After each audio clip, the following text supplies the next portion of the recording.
আসসালামু আলাইকুম। প্রতিদিনকার মতো আজও চলে এলাম ভুতুড়ে রাতের কেচ্ছার একটি বাস্তব ঘটনা নিয়ে।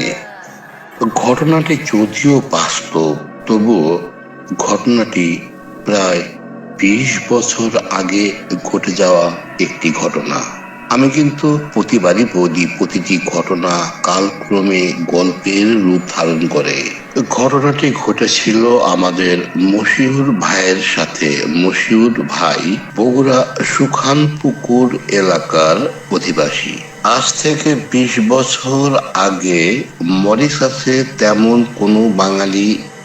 কোনো বলতে খুব একটা ছিল না, বিরল বাঙালির পরিমাণ। আপাতত মরিশাসে আর থাকেন না মশিউর ভাই। মশিউর ভাই থাকেন নিজ গ্রামে।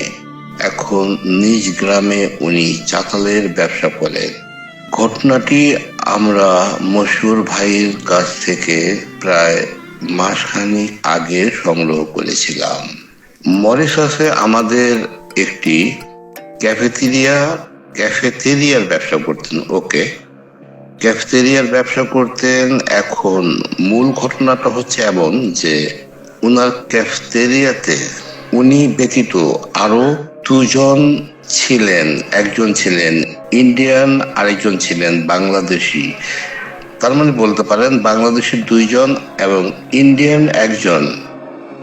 তো প্রতিদিন বিকালে মশিউর ভাই হালকা কিছু নাস্তা করতেন, সেটা তার নিজের ক্যাফেটেরিয়াতেই একটা টেবিলে বসে হয়তো 1 কাপ চা, 1 কাপ কফি, কিছু হালকা খাবার প্রতিদিন খেতেন। মশিউর ভাইয়ের ক্যাফেটেরিয়াতে প্রতিদিন একটি বিদেশি মধ্যবয়সী মহিলা আসতেন।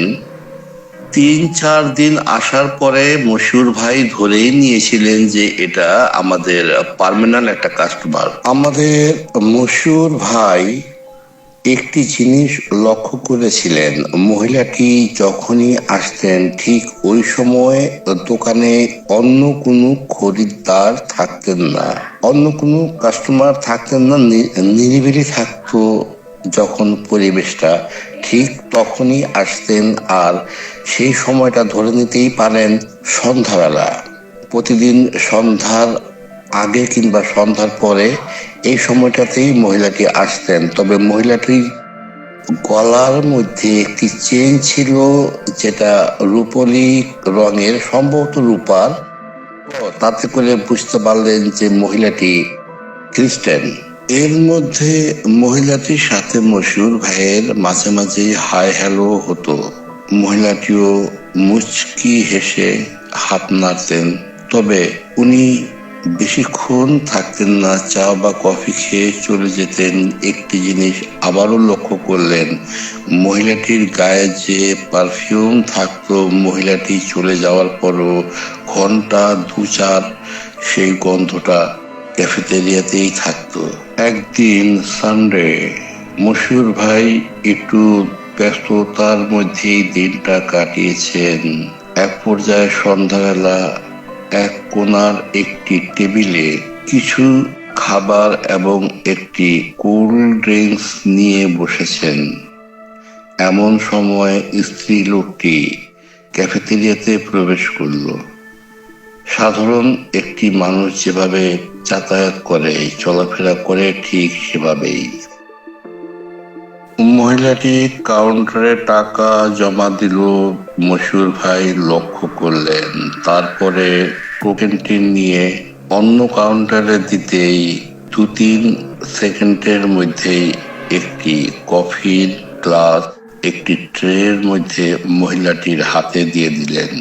মহিলাটি হাতে গ্লাসটা নিয়ে সোজা ভিতরে চলে গেলেন। মশিউর ভাইয়ের কাছাকাছি যেতেই মশিউর ভাইকে বললেন, এক্সকিউজ মি, আমি কি এখানে বসতে পারি? মশিউর ভাই নির্দ্বিধায় বলল, ওকে, শিওর, বসতে পারেন। স্ত্রী লোকটি নিজ মনে একেবারে মনোযোগ সহকারে বসে বসে স্টোরে মুখ লাগিয়ে কোল্ড কফি চুমুকের পরে চুমুক দিয়ে যাচ্ছিলেন। এদিক সেদিক কোথাও তাকানোর কোনো অবকাশ নেই। নিজ মনে নিজ কাজ করছিলেন। এবং কিছু একটা ভাবছিল সম্ভবত। মশিউর ভাই একটু সংকোচের সাথে জিজ্ঞেস করলেন, হোয়ার ইউ ফ্রম? এবার মহিলাটি তার দিকে তাকিয়ে হাসি মুখে বলল, আই অ্যাম ফ্রম হ্যাভেন। কথাটি শুনে মশিউর ভাই এবং স্ত্রী লোকটি দুজনেই হো হো করে হেসে উঠলেন। হাসির ফাঁকে এভাবে যেন মশিউর ভাইয়ের হাতের চামিচটি নিচে পড়ে যায়। মশিউর ভাই হাসতে হাসতে বললেন, এক্সকিউজ মি বলে নিচে দিকে চামিচ তোলার চেষ্টা করছেন এবং চোখ বাঁকা করে একবার মহিলাটির দিকে তাকালেন। যা দেখলেন তার জন্য মশিউর ভাই প্রস্তুত ছিলেন না। উনি দেখলেন চেয়ারের উপরে যতটা আছে, যতটা টেবিলের উপর দিয়ে দেখা যাচ্ছে সেটুকুনি শুধু দৃশ্যমান। চেয়ারের নিচে যেমন সাধারণত মানুষের পা থাকে, জুতো, প্যান্ট, স্কার্ট যাই থাকে দৃশ্যমান থাকে, মহিলাটির নিচে কিছুই নেই। উনি হেঁটে ভিতরে ঢুকলেন, কিন্তু কিভাবে? মশিউর ভাই ভাবলেন মহিলাটি হয়তোবা প্রতিবন্ধী। মনকে বোঝানোর জন্য যা যা ভাবা দরকার ভাবলেন, হয়তো মহিলাটি প্রতিবন্ধী আমি লক্ষ্য করিনি। যাক, মহিলাটি বসে আছে, মশিউর ভাই উঠে গেলেন।